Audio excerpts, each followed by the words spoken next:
E aí, galera, sejam bem-vindos a mais uma videoaula do nosso canal Física Virtual. Aqui é uma continuação da nossa aula sobre ondas, então, bora lá para a nossa aula.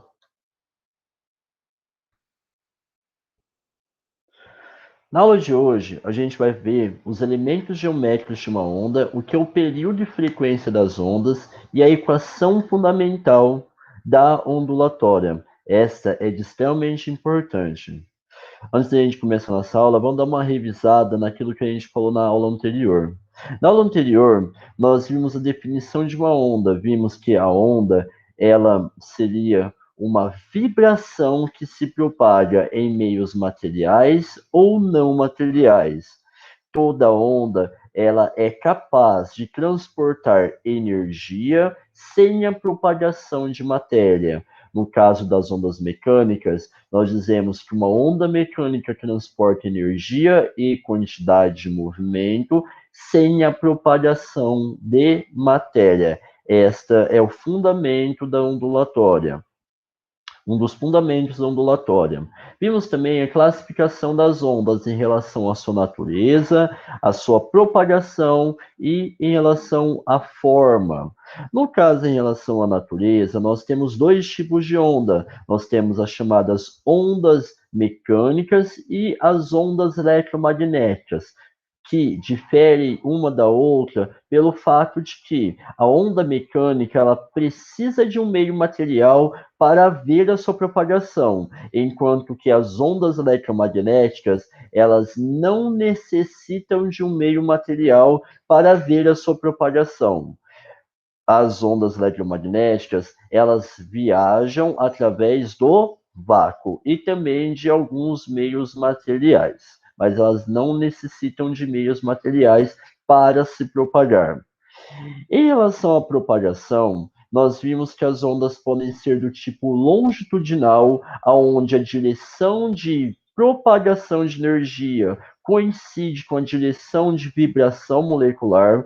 Nós temos as ondas transversais, onde a direção de vibração ela é perpendicular a direção de propagação de energia. E nós temos as ondas mistas, que elas associam essas duas características, longitudinais e transversais. As ondas mistas são criadas principalmente na superfície de líquidos. Por último, nós vimos a classificação em relação à frente de onda. A onda ela pode ser do tipo pontual, circular ou esférica. Ao final dessa aula, eu ressaltei que toda onda eletromagnética ela é transversal e esférica.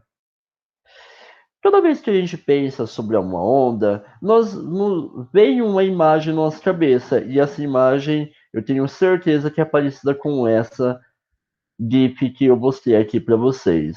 Aqui nós temos a representação de uma onda através de uma figura que nós chamamos de senoide ou figura senoidal.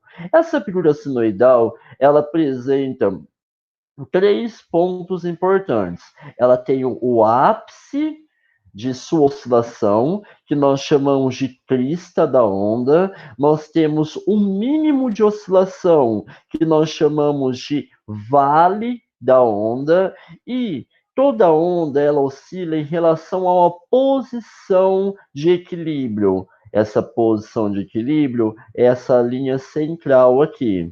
Então, aqui nós temos a posição de equilíbrio. Toda onda, então, ela possui uma crista e um vale. Nesse caso aqui, eu tenho representado duas ondas. Agora, aqui não está se mexendo, né? Mais fácil de observar. Crista a parte de cima, vale a parte de baixo. O centro, onde ela não tem oscilação, é o que nós chamamos de ponto de equilíbrio. As ondas são ditas movimentos periódicos, ou seja, que elas se repetem em intervalos de tempo sucessivos.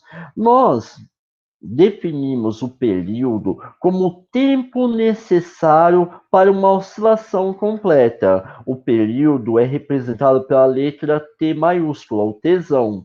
Então, período é o tempo necessário para uma oscilação completa. E a unidade do período, como ele mede tempo no sistema internacional, é o segundo.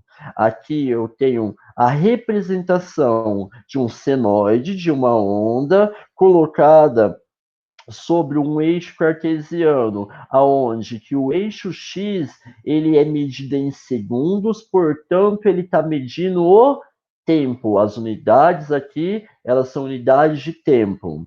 Para eu determinar o período, eu observo aqui do início da onda em zero, no instante igual a zero, até o final dessa onda, onde que toda onda ela possui o ápice, que é a crista, depois o vale.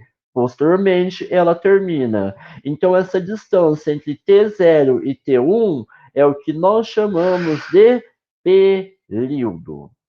Aqui abaixo eu tenho a representação já numérica desse mesmo gráfico, onde que eu observo que a onda ela começou em zero segundos e ela teve a sua formação completa em 2 segundos. A partir de 2 segundos, eu tenho mais uma onda sendo formada.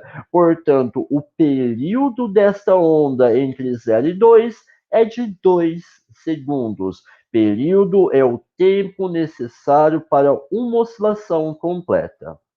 Se as ondas são fenômenos periódicos, elas se repetem em intervalos de tempos subsequentes. Portanto, eu posso dizer que eu determino uma taxa de repetição. Essa taxa de repetição é o que nós chamamos de frequência.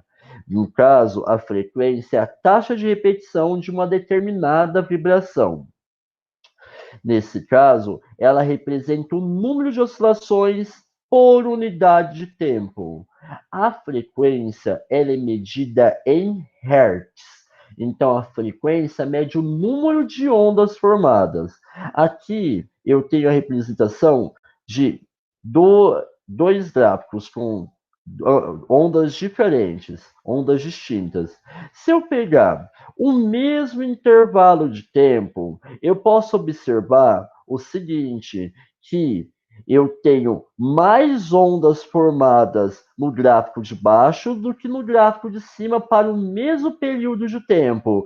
Portanto, a frequência da onda de baixo é maior, eu tenho mais repetições do que a onda de cima. Nesse caso, se eu disser que o período equivale a 1 segundo, eu posso colocar que a frequência da onda 1 é de 1 Hz e a frequência de oscilação da onda 2 para cada segundo é de 3 Hz, certo? Então, a frequência, ela mede a taxa de repetição dessa determinada vibração.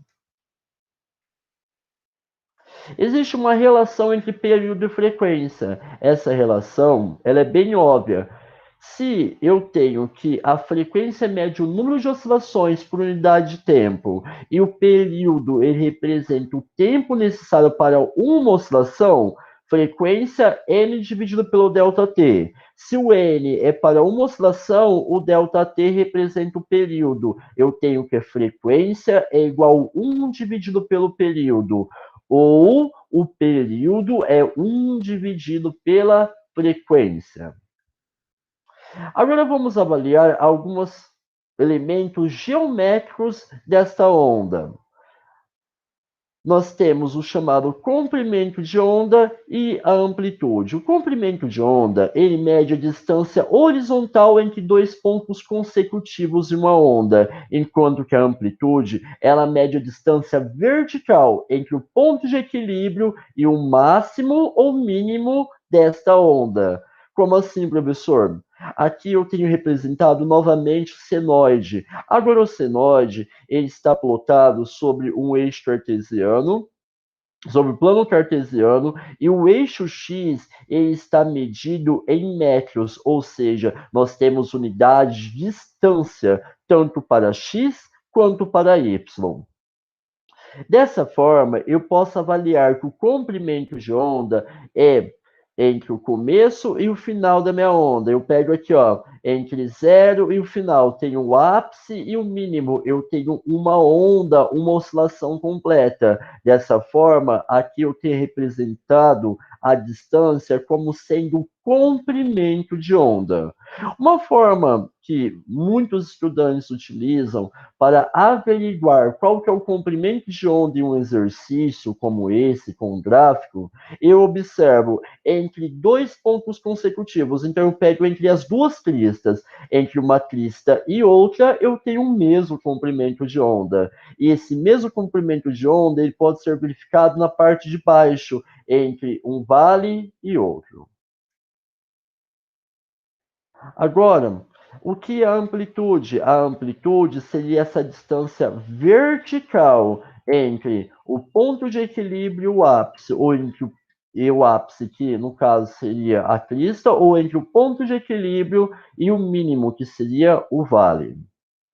Aqui a gente tem a representação da mesma onda, só que agora o gráfico ele apresenta números, a gente tem valores numéricos no gráfico. Então vamos tirar aqui o comprimento de onda. Vou usar entre uma crista e outra. Entre uma crista e outra, eu tenho entre 2 e 10. Entre 2 e 10, eu posso averiguar que o comprimento de onda é de 8 metros. E a amplitude? A amplitude eu observo no gráfico também. A distância vertical entre o ponto de equilíbrio e o ápice é de 2, portanto, a amplitude de 2 metros. Pessoal, toda onda ela é capaz de transportar energia. Se há um transporte de energia, esse transporte se dá através do quê? Através de uma certa velocidade. Para a gente determinar a velocidade de propagação das ondas, eu vou recorrer ao chamado movimento uniforme. A gente caracteriza que a frente de onda ela se comporta como um objeto em movimento uniforme, portanto, velocidade é igual a ΔS sobre ΔT. ΔS distância, ΔT tempo. Nesse caso das ondas, a distância entre dois pontos consecutivos é o comprimento de onda e o intervalo de tempo é representado pelo período, portanto, velocidade é igual ao comprimento de onda dividido pelo período. Uma outra forma de eu determinar a velocidade de propagação das ondas é através da seguinte relação: velocidade é igual ao comprimento de onda vezes a frequência. Essa equação aqui, ela é chamada de equação fundamental da ondulatória, onde velocidade nós medimos em metros por segundo, comprimentos em metros e a frequência em hertz. Para a gente encerrar a aula de hoje, vamos dar uma observada no exemplo a seguir. Uma onda cuja frequência é 4 Hz é mostrada na figura ao lado. Determine o período, o comprimento de onda, a amplitude e a velocidade de propagação. Pessoal, observem aqui o gráfico. Para a gente determinar o período, basta eu lembrar da relação entre período e frequência. Período é 1 dividido pela frequência, portanto, período 1 dividido por 4, 0,25 segundos. Para eu determinar o comprimento de onda, eu observo entre os dois picos, entre 2 e 10, 10 menos 2, eu tenho que o comprimento de onda é de 8 metros. A amplitude também eu vou observar no meu gráfico. Nesse gráfico, eu tenho que a amplitude entre o ponto de equilíbrio e o ápice é de 2 metros. E por final, para a gente determinar a velocidade de propagação da onda, vamos recorrer à equação fundamental da ondulatória, onde que velocidade é igual ao comprimento de onda vezes frequência. Velocidade é igual a 8, comprimento de onda, frequência 4. 8 vezes 4, 32 metros por segundo. Pessoal, espero que vocês tenham gostado dessa videoaula. Se vocês gostaram, se inscrevam no canal, dá um joinha lá e valeu, pessoal. Até a próxima aula.